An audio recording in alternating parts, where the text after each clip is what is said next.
Hey everyone, welcome to today's video. So today I wanted to share something with the gaming community at large, and I know a lot of people have very mixed feelings about Epic Games Store, but I will say that there are some aspects of the store that I think some people can rally around. Now, this may not be for everybody, and that is the free game model that Epic Games is actually putting out there.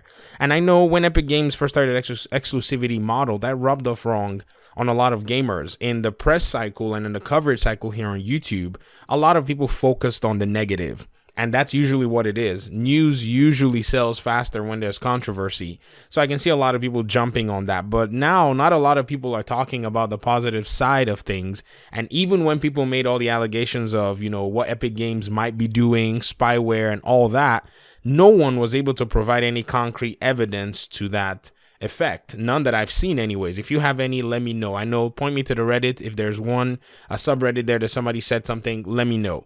But while we're at it, I'm not a Steam loyalist. I have no loyalty to a billion-dollar company. So I'll usually go to where I just want to shop, And yes, you might say that there is some kind of a risk, but I think it's a perceived risk anyways. And if you do have any major concerns, you can let me know in the comment section. I might be wrong.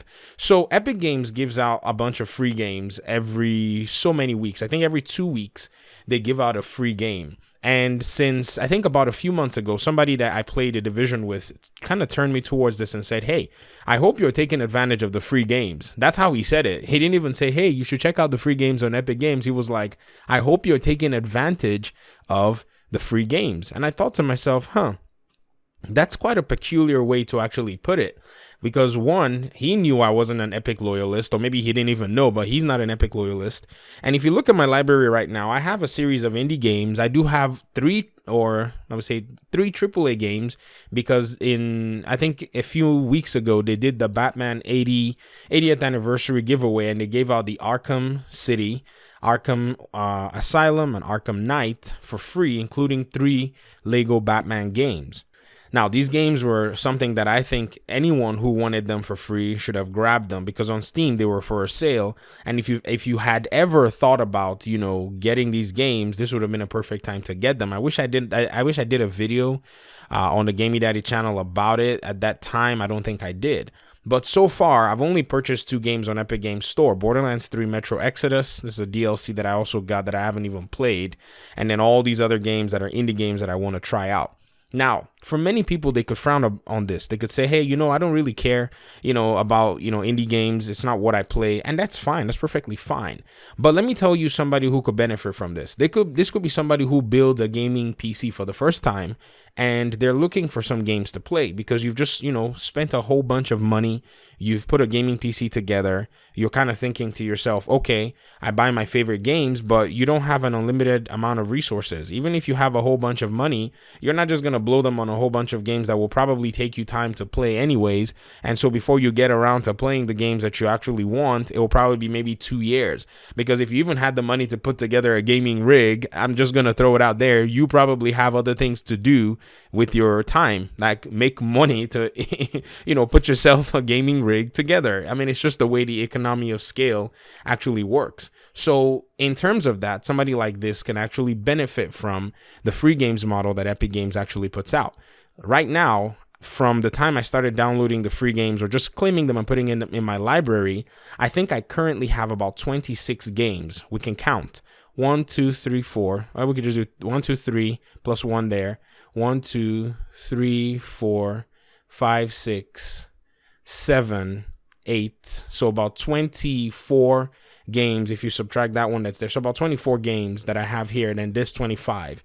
I think they're about 26. I counted yesterday, they were about 26. So 25 and 26 games, all for free. Now, yes, they are digital games. As many people say things like, oh, they're not really for you and all that stuff. Hey, I didn't pay for them anyways, and this is definitely something that I can rally around. And I'm sure a lot of other people who are in the, into gaming can also rally around this and say, this is actually cool. And yes, don't get me wrong. I'm not a supporter of Epic Games' exclusivity model. I don't support it. I feel like with the money that they had to throw around for exclusivity, they could have actually just initially put that money towards making their games more affordable and then transferring that to the buyer, the people who are purchasing the softwares or the games, however you call it. Now, right now, they're giving away Nuclear Throne and Runner. These are 2 games, actually. I don't think they give out 1. I think they give out 2 most of the time. So they'll just give out 2 free games, every so often. Here it says free game every week. So I think every 2 weeks they'll put out 2 games, or every week they can put out a game however they want. They've just been doing it for the past few weeks, and I've been getting myself a copy of these games and just saving them. You just never know when you'll be like, you know what? I probably need to go through and look through my library and see these games and kind of take a look at some of them and find something that will interest me, even though some of the titles, I have to confess, don't seem to be of any interest to me whenever I take a look at them from a surface level. But until I install them and play them, will I be able to say, okay, for sure, this is not a game that is for me. So sure, I'm looking at them just from the cover, or from the image that they put in front of them, and the art, the graphics in front, and the name and all that stuff. It may not look enticing, but I cannot judge a book by its cover. I have to install them. Now, the second benefit for this is most likely going to be for somebody who wants to start out making videos on video games on YouTube, especially indie games. You can benefit from this immensely. You have to go back though and look at the publisher and developer's stance on using their IP to make friendly, creative, content where you input, your own opinions and kind of talk about them, and maybe even make carefully curated tutorials for people. Many people only think that you can only make a YouTube channel around an existing trendy game. They don't understand that when there's already a customer base and when there's already a community around a specific game, you can always go into that community and start to serve that community that's already existent. Example is a lot of people that do the Division and the Division 2 content, which is something I built my channel on for a long time. I came into doing the Division 1 content it came out March. I started October of 2016. Even currently, there are some new content creators who are also joining the Division community with new videos and serving the community, and they're watching their channel just grow immensely. I'm talking to the point where people are just saying, hey, we are waiting and looking forward to your videos.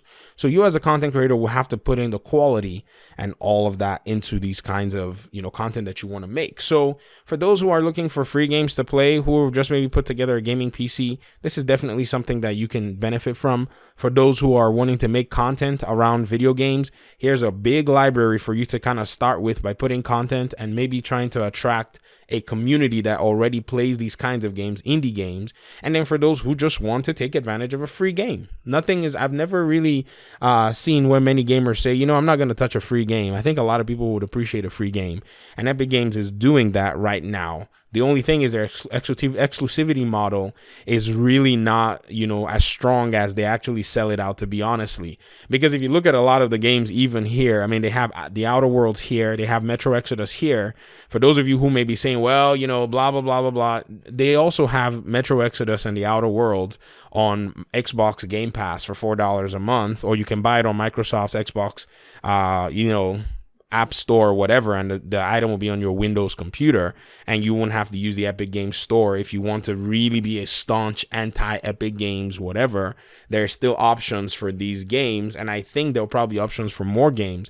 And I'm thinking a lot of companies are probably going to be moving away from this exclusivity model, because from what we're seeing, Ubisoft went ahead and sold the Division 2 exclusively on Uplay. They abandoned Steam. They also then came on Epic Games and said they wanted to get they wanted to keep the lion's share of the money, and at the same time risk alienating a huge possible player base.